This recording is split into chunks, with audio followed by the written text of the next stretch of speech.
Nessa aula vamos estudar sobre o Taylorismo e o Fordismo, dois sistemas produtivos que ambos tinham como objetivo acelerar o modo de produção, tornando mais eficiente e mais lucrativo para o capitalista.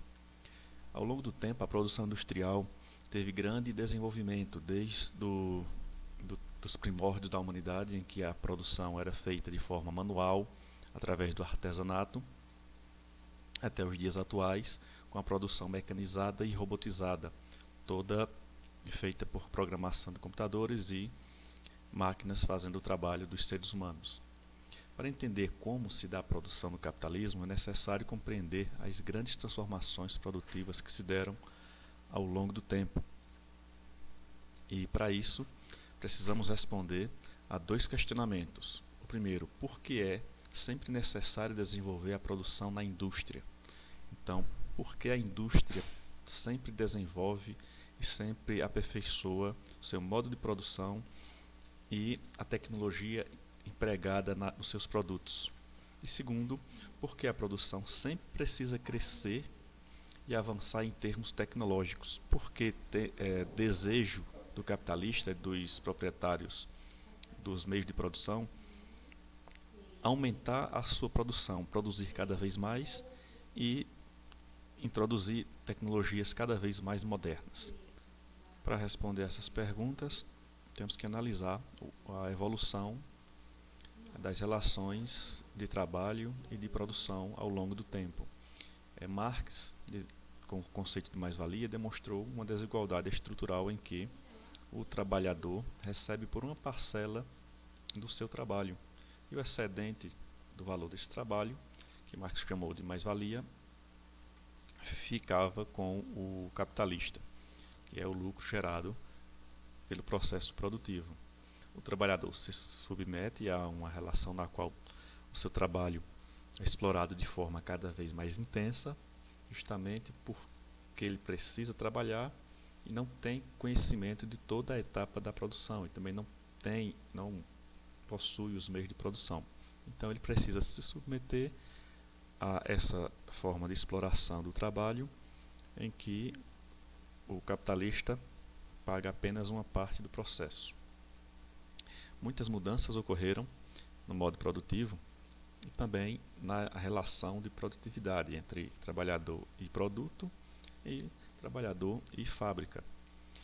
Alguns desses modos de produção, como a produção artesanal, que perdurou durante a Idade Antiga e a Idade Média, em que o artesão era dono e tinha conhecimento de todos os modos de produção, desde a coleta da matéria-prima até o produto final acabado.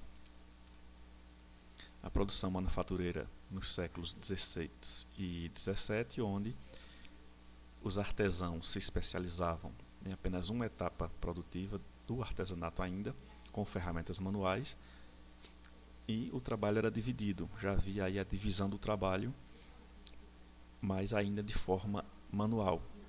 Com a introdução da maquinaria no século XVIII, a produção aumentou exponencialmente e também a oferta de produtos a preço mais baratos, além de produzir também mais alimentos e possibilitar o crescimento populacional desde o século XVIII.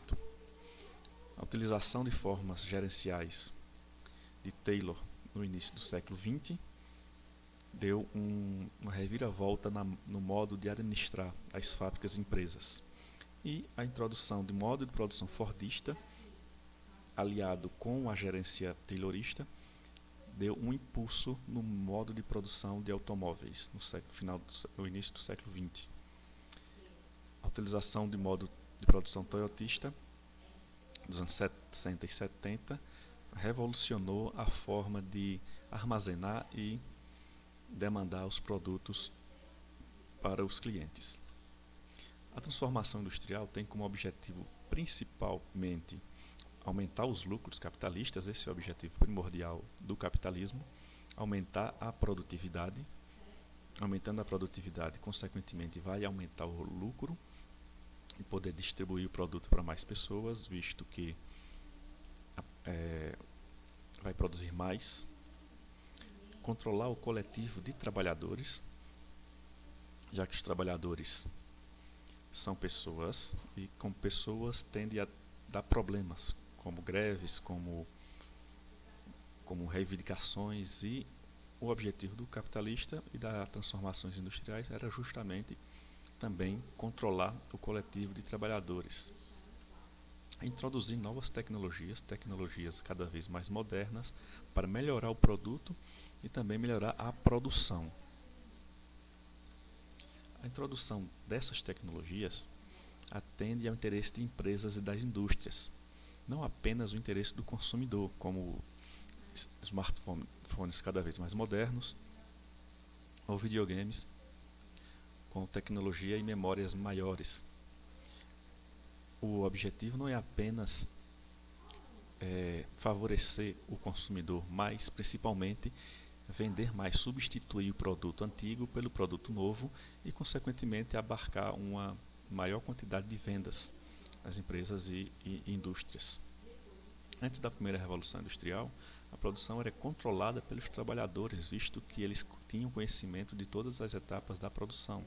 A partir da Revolução Industrial, a produção passou a ser mais controlada pelo capitalista e o trabalhador perdeu esse contato com o produto final. Os trabalhadores, antes da primeira Revolução Industrial, conservavam ainda o conceito de saber fazer. Ele sabia fazer a produção do início até o produto acabado. Com a máquina, o trabalhador perdeu o controle da produção. A máquina passou a exercer a maioria das funções do trabalhador e o trabalhador perdeu o contato direto com o produto acabado. Aumentar a produção é um fator positivo, pois aumenta a disponibilidade de produtos à disposição da sociedade, como por exemplo, a produção de alimento ocorrida no século XVIII, com a introdução de máquinas na produção rural, e isso favoreceu a população, que aumentou exponencialmente. Tínhamos 1 bilhão de habitantes no ano de 1800 e hoje temos mais de 7 bilhões de habitantes. Então isso favorece a sociedade de uma forma geral. Porém, isso traz condições negativas para o trabalhador, como perda do controle sobre seu trabalho. O trabalhador não tem mais controle sobre o que faz, ele é condicionado à máquina e às regras da fábrica. A sua capacidade política se enfraquece, ou seja, o trabalhador não tem mais capacidade de reivindicar direitos. O trabalhador não tem mais força política para reivindicar e promover ações em prol do seu benefício, visto que ele pode ser substituído, não há especialização suficiente para que ele seja indispensável como era antes. Com isso, o trabalhador produz mais, visto que ele está condicionado a aquele tipo de produção, e seu salário é reduzido, visto que a forma que ele trabalha é menos especializada. Se é menos especializada e qualquer um pode fazer o serviço, então o salário é reduzido. Cada vez que ocorre a redução dos lucros, os capitalistas tomam medidas para restaurar a lucratividade perdida.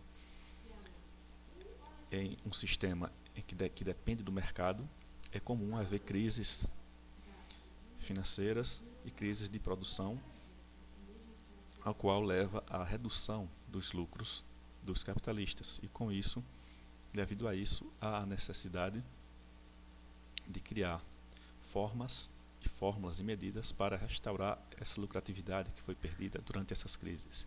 Ao longo do século XX ocorreram duas grandes transformações produtivas no capitalismo. A primeira delas foi o Taylorismo juntamente com o Fordismo, que eram aliados e surgiram ao mesmo tempo, e a outra foi o Toyotismo, já na década de 60 e 70. O Taylorismo foi desenvolvido por Frederick Taylor, que morreu em 1915. Ele foi precursor da administração científica, a qual fazia um estudo do modo que era produzido determinado bem o produto, e a partir daí criado técnicas para melhorar e ampliar a produção daquele bem e melhorar significativamente o ritmo de trabalho. Quem desejar fazer cursar administração na faculdade vai estudar profundamente as ideias de Taylor. Ele também desenvolveu o conceito de tempos e movimentos, que é o aperfeiçoamento do movimento realizado para executar o trabalho, otimizando o seu tempo, tornando o tempo mais curto e movimentos mais eficientes. Taylor notou que os trabalhadores levavam muito tempo para executar determinada tarefa. Então, observando isso, ele começou a pensar em modos de fazer esse trabalhador trabalhar mais com movimentos simples, porém eficientes, diminuindo o tempo de produção. Para acelerar a produção, Taylor desenvolveu o sistema que define ao operário um conjunto de tarefas. Essas tarefas eram definidas de forma a parcelar e controlar todo tipo de movimento feito dentro daquele modo produtivo. As tarefas tinham um ritmo e padrões, elas eram padronizadas e ritmizadas, elas não podiam perder aquele compasso e todos tinham uma mesma formulação. E eram contínuas e repetitivas, elas não paravam e eram continuadamente exercidas durante o período de trabalho. Dessa forma, o trabalhador podia ser substituído a qualquer momento, visto que qualquer um poderia fazer aquele trabalho, e enfraqueceu politicamente a classe trabalhadora de forma a reduzir a média salarial, visto que eles tinham que submeter a esse tipo de serviço, pois não necessitavam mais ser tão especializados para realizar a tarefa. Aqui temos a imagem do Taylorismo, em que vários homens fazendo uma corrente bem grande. E aqui os fiscais observando como um trabalhador executava a sua tarefa para tentar melhorar a forma de fazê-lo e também controlar esse trabalhador. Outra foto que mostra a administração taylorista. Era muito comum antigamente a introdução do trabalho feminino, em que cada um fazia uma etapa da produção desse bem aqui. E aqui no filme Tempos Modernos, de Charlie Chaplin, onde ele mostra como funcionava de forma cômica o Taylorismo e o Fordismo, em uma esteira móvel, onde cada trabalhador executa uma função para montar o produto, onde eles não sabiam o que seria produzido, não sabiam o que estava fazendo, apenas executando a sua tarefa repetitiva, a qual Taylor teria idealizado. O Fordismo foi idealizado por Henry Ford, que morreu em 1947, e que que estabeleceu a matéria-prima, que a matéria-prima é ininterruptamente trabalhada. Então, o bem deveria ser trabalhado desde do início até o fim para otimizar o tempo de sua produção. Então, Ford utilizou as técnicas de Taylor e também acrescentou a linha de montagem no processo produtivo, acelerando mais ainda as ideias de Taylor. Para aumentar a produção, Ford criou o sistema de controle da matéria-prima. Então, ele tinha um estoque controlado de matéria-prima para evitar estoque em excesso, controle da energia para otimizar o seu consumo e não ter que gastar energia excessivamente, controle dos transportes, controle dos trabalhadores, até mesmo em sua vida fora da fábrica, para assim eles terem melhor rendimento dentro de suas fábricas. Os trabalhadores passaram a ganhar mais e concorrer entre si por metas estabelecidas.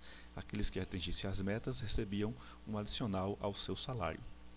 Ford controlava a vida fora da fábrica, controlando o consumo de álcool, controlando a vida dos trabalhadores e de suas famílias, e também estimulava o consumo de bens duráveis, inclusive os bens de sua própria fábrica de automóveis e de fábricas de eletrodomésticos. Aqui observamos uma linha de montagem nas fábricas da Ford, em que vários trabalhadores observam o carro e montam suas partes. Aqui também temos vários trabalhadores montando peças diversificadas no automóvel, no famoso modelo T de Ford. E aqui a única diferença é que atualmente a produção de automóveis é feita através de máquinas, de robôs programados, quase sem nenhum tipo de mão de obra humana. Então, nas fábricas modernas de automóveis, a robotização executa quase todas as tarefas, desde a montagem do chassi até a pintura do automóvel.